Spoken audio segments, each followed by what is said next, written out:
ఈరోజు దేవుని మాట యెషయా గ్రంథము 11వ అధ్యాయం 1వ వచనము. యెషయా మొద్దు నుండి చిగురు పుట్టును, వాని వేరుల నుండి అంకురము ఎదిగి ఫలించును.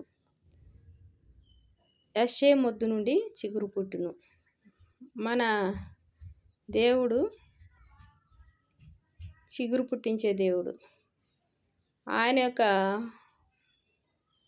సంఘంలో ఉన్న మనకు చిగురింపజేసే అనుభవాలను దేవుడు అనుగ్రహిస్తున్నాడు. యెషయా మొద్దు నుంచి మనం ఏ మొద్దులో ఉన్నాము? యెషయా మొద్దులో ఉన్నాము. వాక్యం వింటున్న మనందరము ఆ అనుభవంలో ఉన్నాము. వాని వేరుల నుండి అంకురం ఎదిగి ఫలించును. వేర్లు ఎప్పుడు వస్తాయో, అంకురం అంటే చిన్నగా మొలకెత్తుతుంది. అంకురం ఎదిగి ఏం చేస్తుంది? ఫలిస్తుంది. పువ్వులు, కాయలు ఎంతో పచ్చగా, ఎంతో ఆహ్లాదకరంగా ఉంటుంది చెట్టు. ఫలించే అనుభవం. మరి వాక్యం వింటున్న నీ జీవితంలో, నా జీవితంలో దేవుడు ఫలించాలని కోరుతున్నాడు. మరి మనం ఫలించాలంటే మనం సంఘంలో చేర్చబడాలి, బాప్తిస్మం తీసుకోవాలి, దేవుని యొక్క మాటలు వినాలి, దేవుని యొక్క కృపను కోరుకోవాలి, ఆయన శక్తిని పొందాలి. ఇవి కష్టమా? చాలా సులభతరం. ఏదైనా కష్టము అంటే దేవునికి దూరంగా ఉండడమే కష్టం. ఆ అనుభవాలు, ఆ పరిస్థితులు, డబ్బు వృధా అవుతుంది, అన్నీ ఖర్చు అవుతూ ఉంటాయి. అదే మనము యథార్థమైన మార్గంలో నడిస్తే అసలు చాలా చాలా తేలిక. ఖర్చులేముండవు. కుటుంబ సభ్యులతో ఆహ్లాదకరమైన జీవితం గడుపుతాము. భార్య బిడ్డలను ప్రేమించగలుగుతాం, భర్త బిడ్డలను ప్రేమించగలుగుతాం.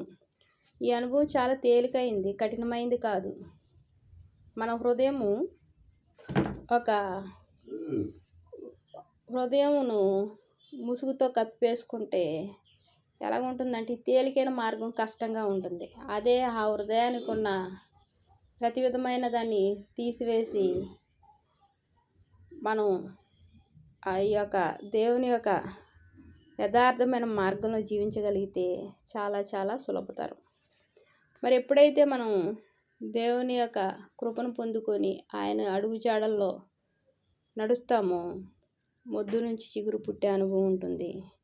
అంత మాత్రమే కాకుండా వేరుల నుంచి అంకురము ఫలిస్తుంది. మనకు ఫలవంతమైన జీవితం, మన బిడ్డలకు ఫలవంతమైన జీవితం, రాబోయే తరముల వారికి ఫలవంతమైన జీవితం, మన ప్రక్కన ఉన్న వారికి ఫలవంతమైన జీవితం. దేవుడు అలాగా ఆహ్లాదకరమైన వాతావరణాన్ని ఏర్పరిచి ఆయన బిడ్డలైన వారిని ఎంతగానో ఆయన ఫలింపజేసే దేవుడు. దేవునికి వందనాలు. ప్రార్థన చేసుకుంటాం. మహాప్రేమ గల తండ్రి, కృపగలనైనా నీకు ఎన్నో వందనాలు, స్తోత్రాలయ్యా. తండ్రి, చిగురు పుట్టించే దేవుడు అయ్యా, ఫలింపజేసే దేవుడు అయ్యా. నీ పాదాల చెంత చేరం వాక్యం వింటున్న మమ్మల్ని అందరినీ ఫలింపజేయండి ప్రభా. నీ యొక్క ఆశీర్వాదాలతో మమ్మల్ని నింపండి అయ్యా. వాక్యం వింటున్న ప్రతి ఒక్కరిని పేరు పేరుని ఆశ్రయించి దీవించండి అయ్యా. నీకు ఎన్నో వందనాలు, స్తోత్రాలు చెల్లించుకుంటూ నా ప్రభుని ప్రియరక్షకుడు అనే యేసుక్రీస్తు వారి నామంలో అతి వినయంగా బ్రతిమలాడి వేడుకుంటున్నాను తండ్రి. ఆమేన్. Praise lord.